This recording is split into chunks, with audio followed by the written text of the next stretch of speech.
Class में हम पढ़ेंगे कक्षा 9वीं से प्रेमचंद के फटे जूते। एक निबंध है जो हरिशंकर प्रसाद जी ने लिखा है। प्रेमचंद के नाम से प्रेमचंद की सादगी के बारे में, प्रेमचंद के व्यक्तित्व के बारे में, प्रेमचंद के सिद्धांतों के बारे में, और आज उस सादगी को ना अपनाकर लोग कैसे उसको अपना रहे हैं, कैसे उसके रूप को अपना रहे हैं, वो सब आपको इस चैप्टर के माध्यम से पढ़ने मिलेगा। ठीक है, तो पहले देख लेते हैं इसमें आपको क्या पढ़ने मिलेगा। तो प्रेमचंद के फटे जूते जो हैं शीर्षक निबंध जो है परसाई जी ने व्यक्तित्व, प्रेमचंद के व्यक्तित्व की सादगी को साथ जो अंतर्भेदी सामाजिक दृष्टिकोण है उसकी विवेचना के आधार पर लिखा है कि उनके व्यक्तित्व को देखकर, सादगी जो थी उनकी सादगी को देखकर आज जो है कितना इसमें अंतर आ चुका है वो इसके बारे में बताया गया है। ठीक है, तो चलिए शुरू करते हैं कि प्रेमचंद के फटे जूते। अब प्रेमचंद का एक चित्र मेरे सामने आता है। पत्नी के साथ फ़ोटो खिंचा रहे थे। जब ये फ़ोटो खिंचाने जा रहे थे कवि हरिशंकर जी, तो इनके सामने प्रेमचंद की तस्वीर लगी हुई थी। तस्वीर देखकर इन्हें क्या क्या प्रश्न आते हैं वो देखते हैं। तो किसी मोटे कपड़े की टोपी, कुर्ता और धोती पहने थे, कनपटी चिपकी थी और गालों की हड्डियाँ उभर आई थी, पर घनी मूछें चेहरे पर बराबर बतलाती थी। पाँव में कैनवास के जूते थे। ये उनका व्यक्तित्व का वर्णन है। चित्र का जो दिखा रहा था चित्र में, उस चित्र का वर्णन करते हुए कि पाँव में कैनवास के जूते थे जिसे बंद बेतरतीब बंधे थे। लापरवाही के इस उपयोग से बंद के सिरों पर लोहे की पतरी निकल जाती है और छेदों में बंद डालने में परेशानी होती है। तब बंद कैसे भी कस लिए जाते थे। तो ऐसा जूतों को बताते हैं कि जूते के बंद जो है कस लेते थे। अब जूतों में जो बंद डालते हैं उसमें लोहे की वो लगाते थे और वो निकल जाती थी, तो वहाँ से जूते जो फट जाते थे। तो वो बताया गया है। दाहिने पाँव का जूता ठीक था, मगर बाएं पैर का जूते में बड़ा छेद हो गया था। अब एक पैर का जूता ठीक था, एक पैर के जूते में छेद हो गया था जिसमें से उंगलियां बाहर निकल आई थी। कुछ उंगलियां जो हैं बाहर निकल आई थी। ये प्रेमचंद की एक तस्वीर लगी थी। तस्वीर की जो नीचे का हिस्सा है उनके पैरों की तरफ जाती है, तो वो उसमें दिख रहा था उनको। तब कभी अब क्या बातें करते हैं, क्या सोचते हैं, चलिए देखते हैं। मेरी दृष्टि इस जूते पर अटक गई। सोचता हूँ फ़ोटो खिंचाने की अगर यह पोशाक है तो पहनने की कैसी होगी। अगर फ़ोटो खिंचाने की ये पोशाक है तो पहननी कैसे होगी, क्योंकि फ़ोटो तो लोग अच्छी कपड़ों में खिंचाते हैं, अच्छे से, भले ही उनके पास नहीं है पैसे उधार लेके भी। ठीक है, पर नहीं, इस आदमी की अलग अलग पोशाकें नहीं होंगी, इसमें पोशाकें बदलने का गुण नहीं होगा। तो सोचते हैं इसमें इनकी पोशाक अलग नहीं होगी, पोशाक बदलने का गुण नहीं होगा। यह जैसा था वैसा ही फ़ोटो में खिंच जाता है, क्योंकि अगर होती तो ये फटे जूते नहीं पहनता। मैं चेहरे की तरफ देखता हूँ। क्या तुम्हें मालूम है मेरे साहित्यिक पुरखे की तुम्हारा जूता फट गया है और उंगलियां बाहर दिख रही हैं। तो यही उनको देखकर बातें सोचने लगते हैं कि क्या तुम्हें पता था कि तुम्हारा जूता फट गया है, कि तुमने देखा ही नहीं, कि फ़ोटो खिंचाने आए तो देखा ही नहीं कि जूता फटा हुआ है कि नहीं फटा हुआ है। तो ये सब कहते हैं क्या तुम्हें इसका जरा भी एहसास नहीं था, जरा लज्जा, संकोच या झेप नहीं थी। क्या तुम इतना भी नहीं जानते कि धोती को थोड़ा नीचे खींच लेने से उंगलियां ढक सकती थी। अगर धोती को नीचे खींच लेते तो उंगलियां ढक सकती थी। ये उनकी तस्वीरों को देखकर बहुत सी बातें याद आती हैं। मगर फिर भी तुम्हारे चेहरे पर बड़ी बेपरवाही, बड़ा विश्वास। फोटोग्राफर ने जब रेडी प्लीज़ कहा होगा उस परंपरा के अनुसार तुम मुस्कान लाने की कोशिश की होगी। दर्द के गहरे कुएं में तल में पड़ी मुस्कान के धीरे धीरे खींचकर ऊपर निकाल रहे होंगे कि बीच में ही क्लिक करके फोटोग्राफर ने थैंक यू कह दिया होगा। तो हो सकता है कि ऐसा तुम करने वाले होगे, पर उसने, फोटोग्राफर ने थैंक यू बोलकर फ़ोटो खींच लिया हो। कैसा हुआ है एक अनुमान लगाते हैं। विचित्र है यह अधूरी मुस्कान। यह मुस्कान नहीं, इसमें उपहास है, व्यंग है। तो अगर हंसी भी की होगी तो ये उपहास जो है व्यंग है।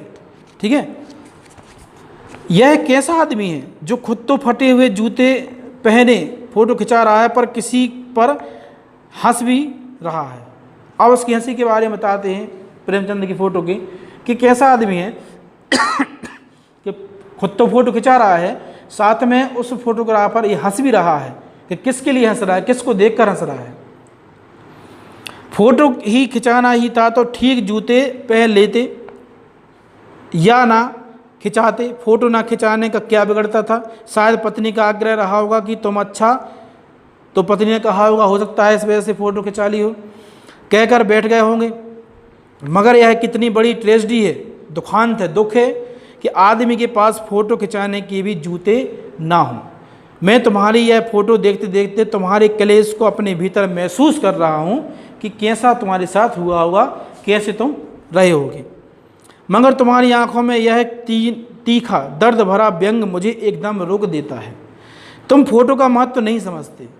तो कहते हैं तुम फोटो का शायद महत्व नहीं समझते कि फ़ोटो का महत्व तो क्या होता है, किस महत्व के लिए फ़ोटो खिंचाई जाती है। तो किसी से फ़ोटो खिंचाने के लिए जूते मांग लेती। तो कहते हैं अगर तुम्हें महत्व पता होता तो तुम फ़ोटो खिंचाने के लिए जूते किसी से मांग सकते थे।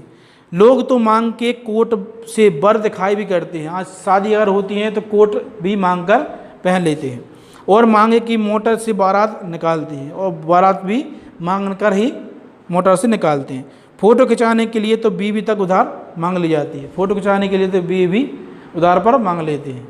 ठीक है, तुम्हारे जूते ही मांगते नहीं बने, तुम फ़ोटो का महत्व नहीं जानते। लोग तो इत्र चुपड़कर फ़ोटो खिंचाते हैं जैसे उसमें खुशबू आ रही हो। तो गंदे से गंदे आदमी की फ़ोटो खुशबू देती है, क्योंकि उसमें खुशबू देने से मतलब उसमें पेपर लगा रहता है ऐसा, जिससे खुशबू आती है। टोपी 8 आने से मिल जाती है और जूते उस ज़माने में भी 5 रुपये से कम में क्या मिलते होंगे। टोपी तो आज भी कम की मिल जाती है, पर जूते आज कम के नहीं मिलते। जूता हमेशा टोपी से कीमती रहा है। जूता पहनना अनिवार्य होता है, टोपी पहनना अनिवार्य नहीं होता है, इसलिए जूते की कीमत जो है टोपी से ज़्यादा बताई जाती है। अब तो जूते की कीमत और बढ़ गई है और एक जूते पर 50 टोपियाँ निछावर कर दी जाती हैं। मान सम्मान का कोई महत्व नहीं रहा, ऐसी टोपियाँ भी इस जूते पर निछावर कर दी जाती हैं। तुम भी जूते और टोपी के अनुपातिक मूल्य के मारे हुए थे। यह विडंबना मुझे इतनी तीव्रता से पहले कभी नहीं चुभी जितनी आज चुभ रही है। अब मैं तुम्हारा फटा हुआ जूता देख रहा हूँ। तुम महान कथाकार, उपन्यास सम्राट, युग प्रवर्तक, जाने क्या कहलाती हो, मगर फ़ोटो में भी तुम्हारा जूता फटा हुआ है। उनके बारे में तारीफ करते हैं कि प्रेमचंद जो है कितने महान उपन्यासकार, कहानीकार, रचनाकार थे, उसके बाद भी उनका जूता फटा हुआ है।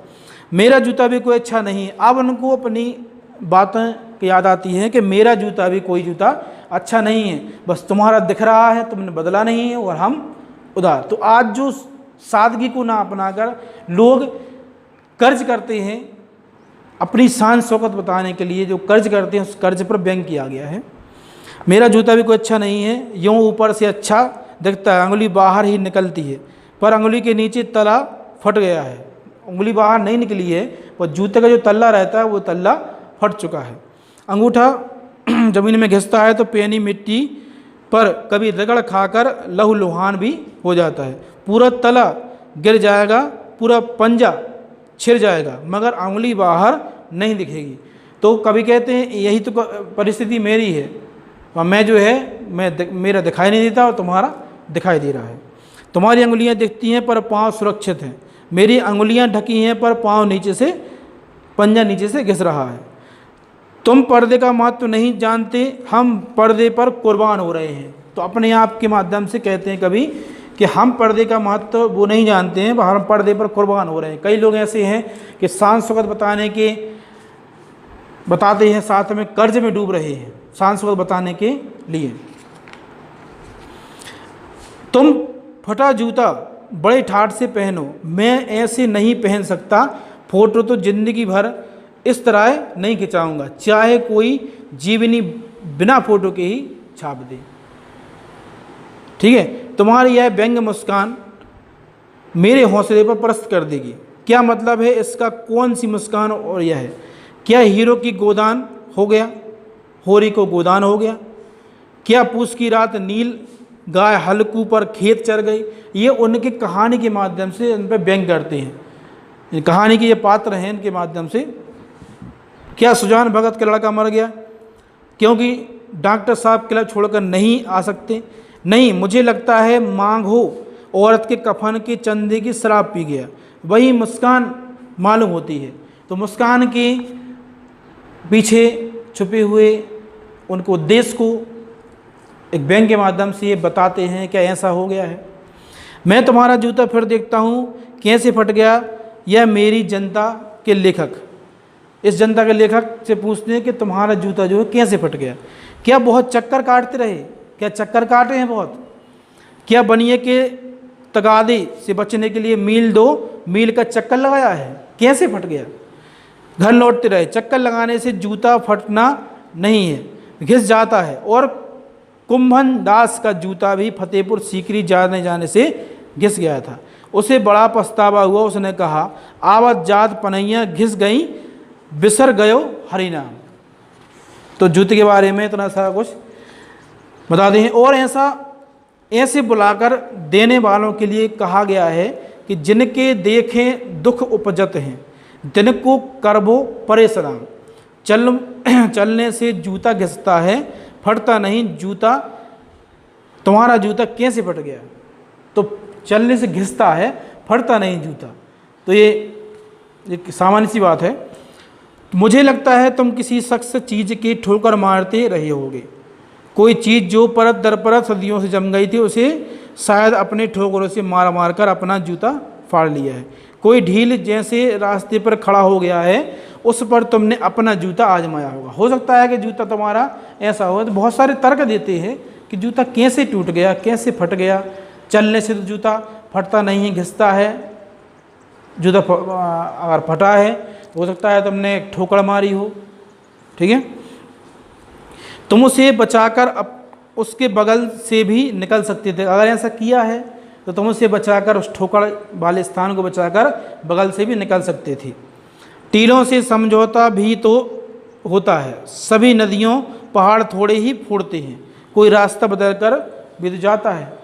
तो एक उदाहरण के माध्यम से बताते हैं कि अगर ऐसा है तो कई नदियाँ ऐसी हैं जो रास्ता बदल कर भी जाती हैं। जरूरी नहीं है कि सारी नदियाँ जो हैं टीलों को ही पार करती जाएं। तुम समझौता नहीं कर सके, क्या तुम्हारी भी वही कमजोरी है जो होरी को ले डूबी, वही नेम धर्म वाली कमजोरी। नेम धर्म उसकी भी जंजीर थी, मगर तुम जिस तरह मुस्कुरा रहे हो उससे लगता है कि शायद नेम धर्म तुम्हारा बंधन नहीं था, तुम्हारी मुक्ति थी। तुम्हारी यह पाँव की अंगुली मुझे संकेत करती सी लगती है, जैसे तुम घृणित समझते हो। उसकी तरफ हाथ ही नहीं, पाँव की उंगलियां भी इशारा करती हैं। तो हो सकता है पाँव की जो उंगलियां निकल रही हों घृणित व्यक्ति के लिए इशारा कर रही हों। तुम क्या उसकी तरफ इशारा कर रहे हो जिसे ठोकर मारते मारते तुमने जूता फाड़ लिया है। तो ये बहुत सारे प्रश्न करते हैं छोटे जूते से। मैं समझता हूँ तुम्हारी अंगुली का इशारा भी समझता हूँ और यह व्यंग मुस्कान भी समझता हूँ। तुम मुझ पर या हम सभी पर हंस रहे हो जो आज उंगलियां छिपाएं और तलुआ घिसाएं चल रहे हैं। आप कहते हैं हम समझ गए हैं कि तुम ऐसा क्यों कर रहे हो। तो हम लोग ऐसे व्यक्ति पर हंस रहे हो जो अंगुलियां छिपाए हैं और जिनके तलुए घिसाए चल रहे हैं, उन पर जो टीले से बरकरार बाजू से निकल रहे हैं। तुम कह रहे हो मैंने तो ठोकर मार मार कर जूता फाड़ लिया। अंगुली बाहर निकाल आए पर पाँव बच रहा है और मैं चलता रहा, मगर तुम अंगुलियों को ढांकने की चिंता में तलुओं का नाश कर रहे हो। तुम चलोगे कैसे मैं समझता हूँ, मैं तुम्हारे फटे जूते की बात समझता हूँ, अंगुलियों का इशारा समझता हूँ, तुम्हारी व्यंग मुस्कान समझता हूँ। तो कभी कहते हैं कि मैं तुम्हारी व्यंग मुस्कान, अंगुलियों की जूता फटा हुआ है, सारी चीज़ें समझता हूँ, ठीक है। तो आज की क्लास में हमने प्रेमचंद के फटे जूते एक निबंध था हरिशंकर प्रसाद द्वारा लिखित पढ़ा है। मिलते हैं नेक्स्ट क्लास में।